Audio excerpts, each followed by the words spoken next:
वो तो अपने हिसाब से अपनी बुक्स ऑफ अकाउंट्स मेंटेन करेगा और एक कंसिस्टेंसी रखनी भी ज़रूरी है। तो को रिकॉर्ड करेंगे वो उसके परचेज़ प्राइस पे करेंगे, ठीक है? और जो इसका परचेज़ प्राइस होता है उस भी हमें अपने बुक्स ऑफ अकाउंट्स में रेवेन्यू तभी बुक्स में डालना है या रिकॉर्ड करना।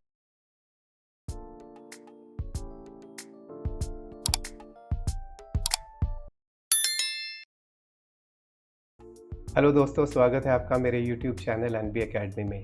आशा करता हूँ कि आप ठीक होंगे। तो इस चैनल पे हम अकाउंटिंग के बारे में पढ़ रहे हैं। पिछले कुछ वीडियोस में हमने कुछ बेसिक अकाउंटिंग टर्म्स के बारे में बात करी और अकाउंटिंग कंसेप्ट्स एंड कन्वेंशंस हमने लास्ट वीडियो में कुछ स्टार्ट किए थे। तो उसी को चलिए कंटिन्यू करते हैं। तो अगला कंसेप्ट जो आज हम बात करेंगे वो है accounting period concept. Accounting period उस पीरियड को कहा जाता है जिसमें फाइनेंशियल स्टेटमेंट्स बनाई जाती हैं और जिसके एंड में उसको एनालाइज किया जाता है। फाइनेंशियल स्टेटमेंट्स कई तरह की इन्फॉर्मेशन प्रोवाइड करते हैं और जैसे हमने पिछले वीडियोस में बात करी, इस इन्फॉर्मेशन की जो रिक्वायरमेंट होती है बहुत सारे लोगों को होती है, चाहे वो इंटरनल हो चाहे एक्सटर्नल हो। तो ये जो इन्फॉर्मेशन की रिक्वायरमेंट होती है वो अलग अलग पर्पसेस के लिए अलग अलग टाइम पे चाहिए होती है, ठीक है? तो लेकिन बिज़नेस जो है वो तो अपने हिसाब से अपनी बुक्स ऑफ अकाउंट्स मेंटेन करेगा और एक कंसिस्टेंसी रखनी भी ज़रूरी है। तो इसीलिए जनरली क्या किया जाता है, बुक्स ऑफ अकाउंट्स को एक ईयर के लिए बनाया जाता है सो दैट एक रेगुलर इंटरवल पे सबको इन्फॉर्मेशन मिलती रहे।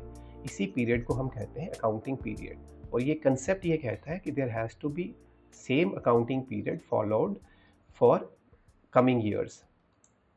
अब नॉर्मल केसेस में तो ये अकाउंटिंग पीरियड हमने बात करी कि 1 साल का होता है और इंडिया में हम फाइनेंशियल ईयर यूज़ करते हैं जो कि 1 अप्रैल से स्टार्ट होता है और नेक्स्ट डे 31 मार्च को ख़त्म हो जाता है। ओनली इन एक्सेप्शनल केसेस हम लोग जो है इसमें थोड़ा-सा चेंजेस कर सकते हैं।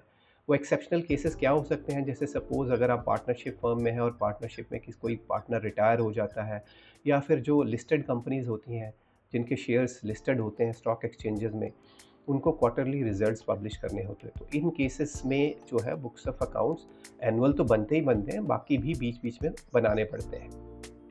नेक्स्ट कंसेप्ट की जिसकी हम बात करेंगे वो है कॉस्ट कंसेप्ट। तो बेसिकली कॉस्ट कंसेप्ट ये कहता है कि जो भी बुक्स ऑफ अकाउंट्स में हम एसेट्स की को रिकॉर्ड करेंगे वो उसके परचेज प्राइस पे करेंगे, ठीक है? और जो इसका परचेज प्राइस होता है उसमें एक्विजिशन की कॉस्ट, ट्रांसपोर्टेशन की कॉस्ट और इंस्टॉलेशन की कॉस्ट भी ऐड करेंगे, ठीक है? जैसे एक सिंपल एग्जांपल में बात करते हैं। मान लो हमने एक मशीनरी खरीदी, उस मशीनरी को अपनी फैक्ट्री तक लाने का खर्चा, उसके बाद हमने उसके जो मैकेनिक्स हैं उनको बुलाया, उन्होंने वो मशीनरी हमारी फैक्ट्री में इंस्टॉल करी, उन सब का खर्चा, ये सब चीज़ें ऐड करके जो टोटल कॉस्ट आएगी, मतलब cost price of that machinery plus transportation cost plus the installation cost, इन सब को जोड़ के जो वैल्यू आएगी उस वैल्यू पे हम अपने एसेट्स को रिकॉर्ड करते हैं। बाकी इस कंसेप्ट में एक चीज़ और है कि ये जो हम एसेट्स रिकॉर्ड करते हैं, ये जो कॉस्ट है वो हिस्टोरिकल इन नेचर होते हैं। इसका मतलब ये होता है कि जब भी हम कोई एसेट परचेज करते हैं उसकी हम मार्केट वैल्यू को कंसिडर नहीं करते हैं बुक्स ऑफ अकाउंट में। आने वाले सालों में हमारी जो कॉस्ट हमें लगी है, हम बस उसी को रिकॉर्ड करते हैं। जैसे सपोज़ एक बिज़नेस ने एक लैंड पार्सल खरीदा। लैंड एक अकेला एसेट है जो कि एप्रिशिएट करता है। तो जो हमने लैंड परचेज करी वो आने वाले टाइम में क्या होगा, धीरे धीरे उसकी वैल्यू बढ़ती रहेगी। लेकिन बुक्स ऑफ अकाउंट्स में उसको हम हिस्टोरिकल कॉस्ट पे ही दिखाते रहेंगे, हम उसकी वैल्यू को ऊपर नहीं करेंगे, ठीक है? नेक्स्ट कंसेप्ट जो है वो है ड्यूअल एस्पेक्ट कंसेप्ट। अब ये जो कंसेप्ट है ये अकाउंटिंग का बहुत ही बेसिक प्रिंसिपल है और यह एक फाउंडेशन वाला प्रिंसिपल है। ये कहता है कि कोई भी ट्रांजैक्शन जो होगी उसका डबल इफेक्ट आएगा, it should have dual effect. और ये जो ट्रांजैक्शन है ये 2 जगह पे रिकॉर्ड की जाएगी, ठीक है? सपोज़ आपने एक एसेट खरीदा 10,000 रुपये से, सपोज़ आपने एक टेबल खरीदा, एग्जांपल लेते हैं, एक ऑफिस के लिए फर्नीचर खरीदा। तो अब इससे इस ट्रांजैक्शन से क्या हुआ, एक तरफ आपका एक एसेट रिड्यूस हो गया। कौन सा एसेट रिड्यूस हो गया? वो जो आपने कैश दिया या बैंक के थ्रू आपने पेमेंट करी, तो बैंक बैलेंस या कैश बैलेंस जो है वो आपका रिड्यूस हो गया और वो हमारे एसेट होते हैं। तो एक एसेट हमारा रिड्यूस हो जाता है और दूसरा एसेट जो है वो, जो कि इस केस में फर्नीचर है, वो इंक्रीज़ हो गया। तो इस तरह से कोई भी हम ट्रांजैक्शन करते हैं उसका ड्यूअल एस्पेक्ट हम मानते हैं। अब इसको जनरली एक अकाउंटिंग इक्वेशन में, जिसे एक फंडामेंटल अकाउंटिंग इक्वेशन कहा जाता है, उसमें शो किया जाता है। और वो इक्वेशन क्या है, assets is equal to liabilities plus capital.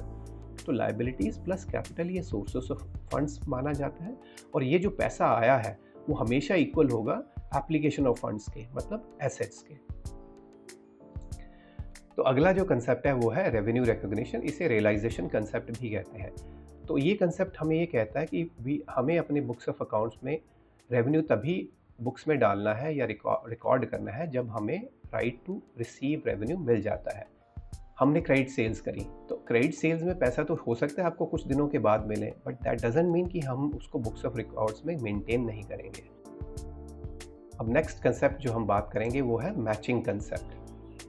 तो मैचिंग कंसेप्ट ये कहता है कि जब भी हम अकाउंटिंग पीरियड के एंड में प्रॉफिट्स या लॉसेस को मेजर करेंगे, उस टाइम हमें ये ध्यान रखना पड़ता है कि जो भी हमने एक्सपेंसेस लिए हैं और जो भी हमने इनकम ली है वो दोनों मैच करने हैं। मैच करने का मतलब कि सपोज़ हमने कुछ एक्सपेंस किया है, ठीक है, और वो रनिंग में किया है, और उस एक्सपेंस का जो बेनिफिट है वो हमें इसी पीरियड में मिल रहा है।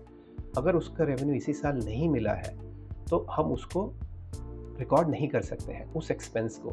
सिमिलरली हम इनकम की भी बात करते हैं, तो अगर हमने सपोज़ कुछ इनकम करी है, उसका कुछ पोर्शन जो है वो हमारे इस पीरियड से रिलेट करता है, कुछ पोर्शन जो है वो आने वाले टाइम के लिए हमें एडवांस में मिल गया है, तो उसको भी हम रिकॉर्ड नहीं करेंगे। इनको अब हम सिंपल एग्जांपल से समझ लेते हैं। जैसे हमने सपोज़ अपनी प्लांट एंड मशीनरी की इंश्योरेंस करवाई। अब वो जो इंश्योरेंस है जनरली 1 साल के लिए वैलिड होती है। अब ये ज़रूरी तो नहीं है कि हम 1 अप्रैल को ही इंश्योरेंस करवाएंगे और वो 31 मार्च को ख़त्म हो जाएगी। नॉर्मली इंश्योरेंस जो होती है वो ड्यूरिंग द ईयर कभी भी की जा सकती है। अब वो 1 साल के लिए वैलिड है, तो उस इंश्योरेंस का उतना पोर्शन जो कि 31 मार्च ऑफ दिस ईयर तक वैलिड है, उसको हम इस साल के एक्सपेंस में दिखा सकते हैं। हमने 1 लाख रुपया इंश्योरेंस के लिए पे किया, उसमें से सपोज़ 6 मंथ्स जो है वो इस अकाउंटिंग पीरियड में आ रहे हैं और 6 मंथ्स नेक्स्ट अकाउंटिंग पीरियड में आ रहे हैं। तो उस 1 लाख में से 50,000 जो है वो इस अकाउंटिंग पीरियड को रिलेट करता है, तो वो हमारे बुक्स ऑफ अकाउंट में इस साल आएगा, और जो बैलेंस 50,000 है वो हम नेक्स्ट ईयर की बुक्स में डालेंगे, बिकॉज वो उस अकाउंटिंग पीरियड को रिलेट करेगा। ठीक है, इसी तरह से इनकम्स भी होती हैं। जैसे सपोज़ आपने अपनी कोई चीज़ रेंट पे दे रखी है, तो जनरली हम रेंट एडवांस में ले लेते हैं।